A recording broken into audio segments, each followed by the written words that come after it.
High friends, আমি Sannidhya and welcome to my mini blog. তো আজকে আমরা চলে এসেছিলাম শিলিগুড়ির খুব ফেমাস অ্যান্ড নতুন তৈরি হয়েছে একটা মন্দিরে, যে মন্দিরটার নাম হলো শ্রীকৃষ্ণ প্রণামী টেম্পল।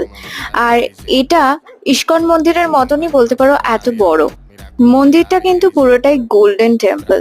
আর মন্দিরের আশপাশের যে সমস্ত আর্কিটেকচার সেটা কিন্তু ভীষণ সুন্দর।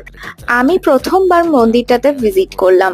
আর মন্দিরে এন্ট্রি নেওয়ার সাথে সাথেই ওদের কোনো একটা ভজন সংকীর্তন চলছিল, সেটা একটা কোনো বিশেষ কারণের জন্য। আর মন্দিরের বিশেষত্ব হলো মন্দিরের চারপাশটা কিন্তু পুরোটাই বলতে পারো মিরর ওয়ার্ক করা। আর মন্দিরের এরিয়াও ভীষণ বড়। যদি ডিটেল ভিডিও চাও তাহলে আমি বলবো অবশ্যই আমার আইকন বারের নিচে আমি লিংক দিয়ে রাখলাম, গিয়ে ভিজিট করে এসো। আশা করছি তোমাদের ভালো লাগবে। আর যারা দেখোনি এখনো শিলিগুড়িবাসীরা, তারা যাও, গিয়ে দেখে এসো। টাটা।